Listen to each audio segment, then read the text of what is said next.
Learning how to film cinematic interviews with your phone is absolutely essential as a beginner content creator, especially if you want to make money doing it. Testimonial videos, brand videos, documentary style content, the list goes on. Unlike scripted content, interviews come off as more authentic and can help establish trust and credibility for you, your business, or your clients. Today, I'll break down the 3 pillars to shooting pro-looking and sounding interviews without needing to win the lottery to pull it off. At a minimum, all you really need is your phone and $50 to spend on some basic filmmaking gear that I'll share with you in this tutorial. By the way, this video applies to both iPhone and Android phones. If you can splurge a little bit, I'll show you exactly how I would spend $500 to $1,000 to really take things up a notch. I've also got some freebies that you can download, like a color grading LUT for your smartphone and some editing templates, so stick around to the end and I'll tell you how to get those. Let's dive in.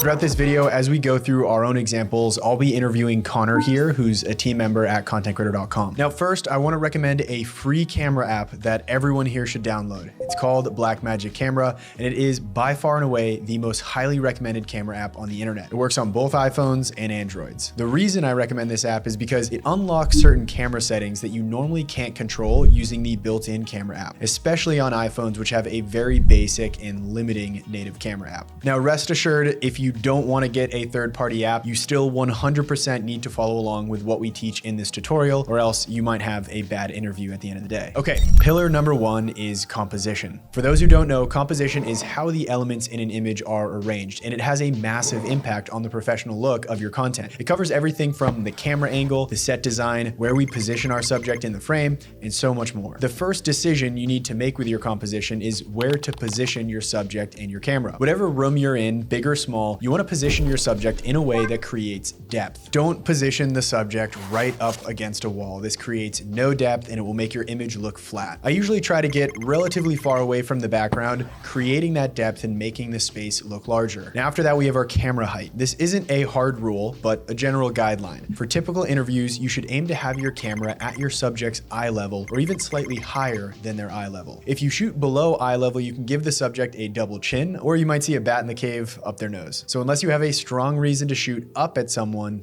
just don't. And by the way, the tripod I'm using here is the Ulanzi Ombra tripod. It's super affordable, but high quality. And I also like the Yukos tripod for smartphones, which is even more affordable. I've got all the gear that I use linked below in the description, even the small things like the little smartphone holder clip that I've got here. Moving on though, let's talk about the rule of thirds. This is the default composition of any interview shot. Most phones have a grid feature where it shows the frame separated into thirds, both vertically and horizontally. And what you want to do is place your subject at the top intersection of the right or left third line. This is widely considered to be the most natural place within a frame to place your subject, as our eyes are naturally drawn there. You can eyeball this, but I would suggest going into the settings of your phone and turning on the grid overlay, just so you know for sure. And then finally, make sure your subject is looking in the direction that has more space compared to behind them, which should have much less space. Then typically, whoever is interviewing the subject would sit off camera in that direction so they can look directly at one another. Now, this left-right rule can be broken if you'd prefer to have your subject looking directly at the lens, like I'm doing right now. The main reason for having a subject look at the camera is if that person is literally talking to the audience, which is exactly what I'm doing right now. But in a lot of interviews or documentaries, you want more of like a indirect connection between the subject and the audience. So instead, you have them look off to the side. And the even bigger reason behind this is it's much easier to speak off camera at a human who's sitting there versus talking to the inanimate object in front of you. Doing this, what I'm doing right now with no human being, does take practice. Now, let's think about what's in the background and foreground. Every composition should be balanced. Now, what I mean by this is if there's ever any plants or windows or doors in the background, you should make sure they're positioned in a way that makes it feel like the placement was intentional and doesn't draw the eyes away from the subject. In this shot, for example, there are just a few areas that really seem empty, so we can put plants there or other objects to fill the void, but be careful, too much going on in the background can actually distract from the subject. Another pro tip, using things like leading lines or hallways or windows to direct the eye to the subject is a technique that pros use all the time. Now, let's talk about pillar number 2, the biggest key to getting that cinematic look: lighting. But first, if you enjoy content like this, please hit that like and subscribe button. It helps out our channel so much. And as a thank you, here's a cute picture of a puppy. So to really make the subject stand out within the composition, you have to light them. And there are 4 light sources I always consider when shooting interviews. We have the key light, or the main light on the subject. We have a backlight or rim light, which lights the back contour of the person, essentially separating them from the background. We have a fill light to lighten any dark shadows that may appear on the opposite side of the subject's face compared to the key light earlier. And then we have a background light, or lights if you want more than one. Now, you don't absolutely need all 4 of these lights. Very often I will only use one professional light, and the rest is all natural lighting or lights that already existed in the room. You also don't even need to buy a light to begin with. You can just learn to use natural lighting to your advantage. But what do I mean by learn natural lighting? Well, here's a really good example. In my living room, we could easily position Connor and our camera here. Many beginners would see this and think, ah, yes, look at all of that natural lighting, how beautiful. This is called overexposure, my friends, and it's bad. It's distracting to the viewer, and it makes it look like I live on a floating cloud. Watch what happens when we simply turn the subject and the camera around and then use that natural light coming from the windows to actually hit Connor in the face. It's much better, right? Now, lighting is easily one of the most creative aspects of content creation. It allows you to change the same exact scene from this to this simply by modifying the intensity, direction, and color of the lights being used. So as much as you want me to tell you exactly where to position your lights, it really will come down to testing and seeing what works best in your unique situation. With that being said, I will show you how to get the 2 most popular lighting styles. So no matter what, we always position the key light slightly higher than the subject's head and off to one side, creating what's called a Rembrandt triangle, with the light hitting the cheek on the other side of the subject's face. Near side lighting has the light focused on the side of the face that faces the camera. Far side lighting has the key light on the opposite side, meaning the side of the subject's face that's now closer to the camera actually has the shadows on it. Again, this does come down to personal preference, but I almost always choose far side lighting, and it's more commonly used in Hollywood for a dramatic and cinematic look. If you only have the budget for one light, I'd invest in getting a good key light that comes with a softbox or some other kind of diffusion, so you're getting a nice and soft light, which will be the most flattering look on your subject. We have an entire video on this channel about buying lights and all of the different factors to consider, so I'll have that linked somewhere up here and also below in the description. But to make a long story short, you diffuse a light by making the light source larger, and that's exactly what softboxes and other light modifiers do. Here's a light with no diffusion added, and here's what it looks like with diffusion added. Now, the light I'm using as my key light here is the Neewer HB80C, which I really like because it's compact and easy to use anywhere. It's got 80 watts of power and a built-in 72 watt-hour battery, so you don't even need outlets. It's a bicolor light, so you can adjust it from very warm to really cool and everything in between. Overall, it's just a really flexible light that you can use indoors and outdoors. It even has a ton of built-in special effect modes for when you want to get creative. Now, full disclosure, Neewer agreed to sponsor this video, which is awesome because they've become my go-to lighting brand after using their products pretty much every day for the past year and a half. The HB80C, along with all the other Neewer lights I'm using today, I literally use daily. The link below includes a 30% off discount on some of the lights that I'm using, and depending on when you visit their website, they even have 60% off deals from time to time. And right now, the lights you're seeing on screen are my personal favorites if you wanted my recommendations. Whether you're shooting interviews, live streams, you're tackling outdoor commercials, these lights are super easy to use and versatile, and I think Neewer has the best prices for any high quality lighting brand. Now, back to our lighting setups. If you were to get another light, I'd recommend using that for your backlight. You can use a C-stand to position the light above and behind your subject, but lately I've actually been using this Neewer tube light. It's super easy to use. You now don't need a C-stand, you just position it behind your subject,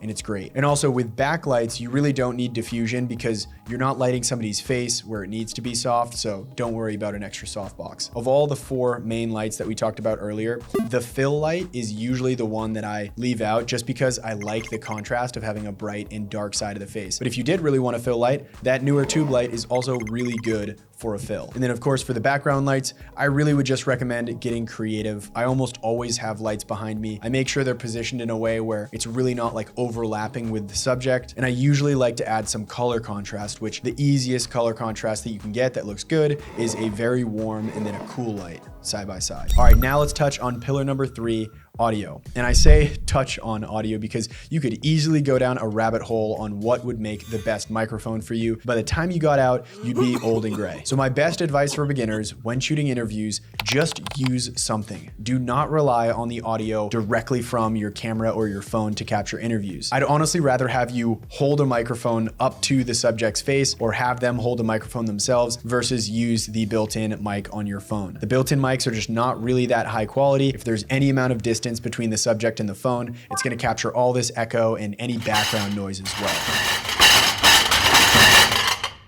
Now, the two kind of mics I would recommend, number one is a lapel or lav mic, which is a mic that you can clip onto your subject's clothing, or you can actually hide it underneath their collar using a little Rycote sticky. The second type of mic is a shotgun mic. It's definitely going to cost a little bit more money, and usually for these, you'll have a microphone stand just out of frame with the shotgun mic pointed at your subject. In general, this is going to be a much more expensive option, so for now, we'll just stick to lapel or lav mics. The cheapest lav mic I own is the Pop Voice Pro mic. It's like $10 on Amazon, but it sounds great. You just need the right adapter for your phone, but from there, it's got a long enough cord where you can usually run it directly to your phone. I typically hide this mic underneath the collar of the subject using a Rycote sticky. Just make sure to stick this on the innermost layer of clothing. If it's sandwiched between two layers of clothing, that fabric or material is going to make a really annoying rubbing noise. Here's how that Pop Voice Pro mic sounds. This is a quick test clip, and we're using the Pop Voice Pro for the microphone. Now, upgrading this setup a little bit, I really like the Hollyland Lark M2 microphone, especially if you're shooting on a smartphone. It's wireless and it just magnetically clips onto the subject, and from there, there's this really awesome smartphone receiver. It goes right into your phone, and it makes the audio just magically synchronize with the video. The most important thing to do with audio is to test it before officially going live. With pro camera setups, you would normally plug in a set of headphones and then actually monitor the audio while you're recording. But on smartphones, because you don't have a separate headphone jack usually, what I would do is just record a test clip, review the audio, make sure it doesn't sound too loud or too quiet, and then from there you have much more confidence knowing you can do the actual interview and the audio will be good. Okay, so we've covered the three main pillars to cinematic interviews. Last but not least, we need to touch on the camera settings. The good news is if you focus on what we've talked about already in this video, you could completely forget about the settings, and odds are the interview would still come out great. But to truly unlock the most out of your camera, we need to finely tune those settings. We've got a full video on this channel that dives super deep into these settings and the science behind them, so I won't go crazy in this video. More so, I'll just tell you the ones that you can copy that are going to work perfectly 95% of the time. So first, go into your settings and make sure that under record, your resolution is set to 4K. After that, for our codec, we have a few different options. If it's a really important video, I will record in Apple ProRes 422 on my iPhone. This is a super high quality codec with insane detail. Whenever I do this, I also go back to the previous window. I'll click on color space and switch it into Apple Log. This is a low contrast format, but it captures a ton more dynamic range, which just really enhances the overall quality of the visuals, but only after you learn how to color grade that flat looking image back to looking normal. This is definitely an advanced concept that requires a lot of skill and practice. We actually uncover the entire process in detail in our full online course for smartphones, but I really would suggest if you are a beginner, just avoid this setting for now and stick with the H.265 codec instead of ProRes, and then for color space, use Rec. 709. The ProRes and log settings are only available in the Pro versions of the iPhone 15 and iPhone 16, so if you have any other iPhone or Android, you don't even need to worry about this. Just stick to H.265 and Rec. 709. Now, a lot of Android phones will have an additional setting called bitrate or something along those lines. It's a little different phone to phone. Either way, you want to click on that and max it out for the highest quality. Sometimes if you notice the file sizes are getting a little too big, you could lower that bitrate. Now, back on the main screen here, for the lens, I'd suggest sticking to that main 1x lens on all phones. It has the biggest sensor, the lowest aperture, and overall just the best technology that will give you the highest quality image. Now, up next, you have the frame rate or FPS, which stands for frames per second. The most common setting for this is 24 frames per second. A lot of people nowadays also use 30. The difference isn't that huge, but for reference, every video you've ever seen on my channel here, they're all shot in 24. Now, after that, for shutter speed, set that to 1/48 of a second. You want that bottom number to be twice your frame rate. After that, hit the lock button so it doesn't change on you by accident if you tap the screen. Moving over to ISO, you can can set this on most phones anywhere between 100 and 1000. What this setting does is it controls the exposure or the brightness of your image. Ideally, you want to keep ISO as low as possible, but if you do notice your scene is a little dark, you can increase the ISO to 1000. Now, if your image is still too dark, you really need to increase the amount of light in the actual room rather than continue boosting that ISO. If you go much farther than 1000 on most phones, it will make the image look brighter, but it also introduces this terrible looking static noise to your shot, which will kill the professional look of the video. Now, on the flip side, if the image is too bright, even when you have the ISO as low as your phone can go, in that situation, you have three choices. Number one is to lower the amount of light in your room. This could mean shutting windows, removing professional lights from the scene, whatever you gotta do. Option number two, if you can't do that, is to increase your shutter speed, which will lower the exposure of the shot. So you might have to increase it from 1/48th of a second to 1/200th of a second. This isn't ideal because it will make the motion within your scene less smooth. What you're seeing right now are two examples. The one on the left has the perfect shutter speed, 1/48th, and you'll notice that blur on the movement just looks natural, whereas the shot on the right has a very high shutter speed. It's like 1/500th of a second, and that motion in the shot just looks way more digital, like it was shot on a cheap old point and shoot camera. Now, the true solution here is number three, which would be to use a ND or neutral density filter. This is like sunglasses for your camera, and it cuts down on all that extra light, which allows you to bring your shutter speed back to that ideal setting, 1/48th of a second. And now you'll have the perfect exposure and that proper motion blur. And then finally, we have the white balance. If you didn't know, every light on Earth has a specific color temperature. A low number like 3200 Kelvin is a very warm light, and a high number like over 6500 is a cool light. And for reference, sunlight is considered white light, 5600 Kelvin. The purpose of white balance is to match the same color temperature as the lights that are in your scene or primarily hitting your subject. Now, if you went out and bought a professional light, it will tell you exactly what the color temperature is. It might be set at just 5600 Kelvin, meaning it's a white light, or it could be bicolor, where you can change the color temperature. Either way, you know what color temperature your lights are, so you would match the same exact color temperature on your phone in the white balance setting. That will make sure the whites in your scene actually look white, and you'll be good to go. Now, let's say you don't know what the color temperature of your lights are, or you're not using professional lights. In this situation, to avoid getting overly complex here, you can click on auto to let your phone decide on what the perfect white balance is. But from there, make sure you hit that lock button, because the real key to white balance is you never want it changing while you're filming. Imagine the skin tone of your subject just changing halfway through the clip. It would look super unnatural. So do not forget to hit that lock button. Now, if you've made it this far in the video, you're probably wondering about cinematic mode on iPhones or portrait video mode on Androids. These are modes that are only available in the built-in camera app that give you a digitally blurred background. Kind of mimics the look you can get from expensive cameras. Although I really do like these modes and think for social media videos and content that will be viewed on a phone, it's really usable. But for a professional interview, something that you might shoot for a client that could be played on a large screen computer or TV, you definitely want to be careful using these modes. Depending on your subject's hairstyle or the detail in the background, the computer that's trying to separate the subject from the background and then add that selective blur to the background, it can get confused, which gives an awkward result sometimes. And when you're viewing this on a big screen, it can be really distracting. Getting a true blurry background on a phone is really hard because phones have fixed apertures and really small sensors, which are the two most important factors that larger cameras have that allow them to get that blurry background. So if you absolutely need a blurry background, you can use cinematic mode or portrait video mode. Just keep these things in mind because it can lead for a somewhat awkward looking final video if you're not careful. Now, for the sake of keeping this video somewhat brief, I did go through those settings kind of quickly.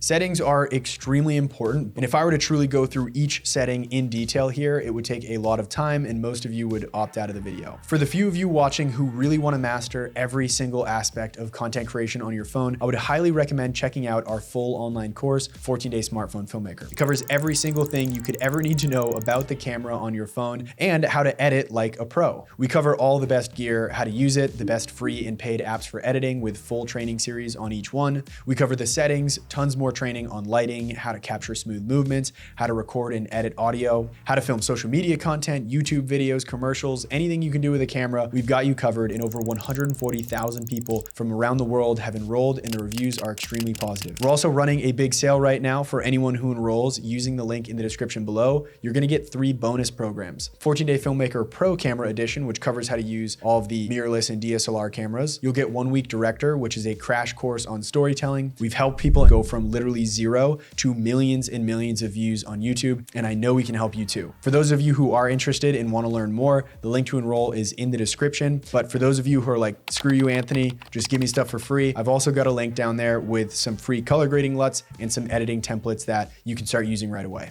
Other than that, you now know exactly how to shoot an interview on your phone like a pro. If you enjoyed this video, hit that subscribe button, and even better yet, check out this video over here on how to buy lights. I'll see you in the next one.